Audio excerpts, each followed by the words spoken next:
Back in the day, before cell phones were so common, going to an appointment was boring. Don't get me wrong, it's still boring. But at the time, it was excruciating. It was frustrating when I would get there early, or at the very least on time, and have to wait. At first, I was okay, but as I continued to wait, I became more and more anxious. I would look for a clock and keep tabs on the time. I would wonder if I was ever going to be called. If I was by myself, I might try to read one of the magazines. Sometimes I would take a book, but I rarely opened it. I was too fidgety to read. The words would go in my eyes and fall out of my brain. The book was just an added weight in my bag. Mostly I would watch people. Watch them come in, watch them go out. I would watch them choose a seat, either putting a lot of thought into it or just plopping down into the closest chair. I would study the artwork. If there were flowers, I would count the amount. Usually there were just a few, so I would see if the number of petals was the same for each one. I would add the number of chairs in an area, then tally the number of chairs in the entire room.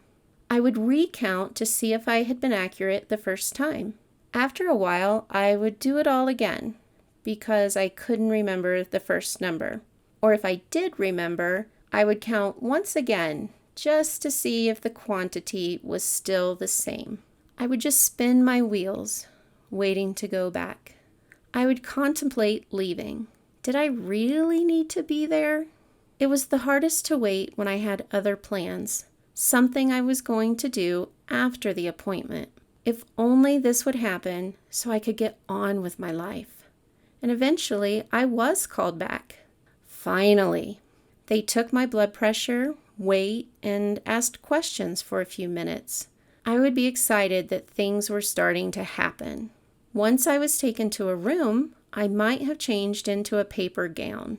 There I would sit, excited that it was almost over. But then I would wait again. This time, there were no people to watch. There was no magazine to read. I would stare at the walls.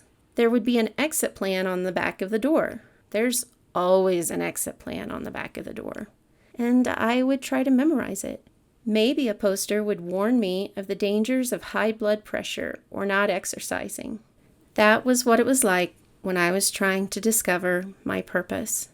I got ready, showed up on time, and longed to be told what my purpose was. I did everything right, at least I thought I did. I was ready. I was in the lobby like I felt I was supposed to be doing, patiently watching for magical signs to appear. I may have tried to be productive. I volunteered with a group that I felt was connected to my purpose. And as it turned out, that time wasn't wasted. But I kept getting absorbed by the little things. Like counting petals or chairs, I focused on the distractions related to that activity instead of the overall experience. I watched what others were doing. Was there something to be learned or gained? Could I somehow take a piece of what they were doing and mold it into my purpose? Some days I would focus so hard, my brain wanted to explode. I can't take another breath until I understand why I have this breath. I can't live until I understand why I have a life. What is the purpose in everything? What is the purpose in my existence? What am I supposed to be doing? But the crazy thing I have learned, and I can only say this because I'm looking backwards, is that there was purpose in the waiting. Sometimes it was obvious what was going on. I was learning how to be patient, and I saw that. I was learning how to be calm, and I saw that. I was learning how to step out of my comfort zone, and I saw that. Character and stamina were being built. Other times, it wasn't so obvious. Like when I was spinning my wheels in the waiting room. And just like I wanted to get up and leave the doctor's office, I wanted to give up on finding my purpose. Maybe I didn't have one. Maybe there wasn't some divine purpose for being here. Maybe this world had no place for me, but I had to have faith. Timing was so very important. Those things I was doing, the ones where I felt like I was spinning my wheels, those were crucial. Now I can see how being called back to a room was like finding an inkling of my purpose.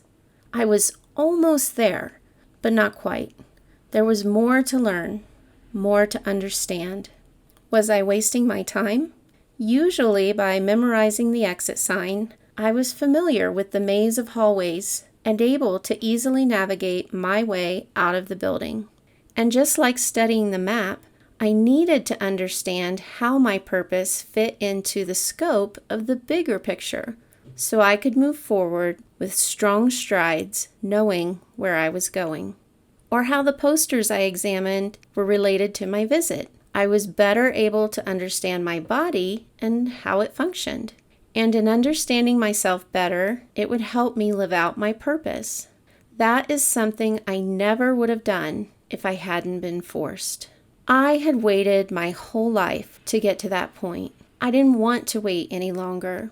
I needed to find my purpose, but the most important thing to remember is that the time wasn't wasted like I originally thought. Just like when I go up steps, I have to take it one step at a time. I can't magically jump to the top.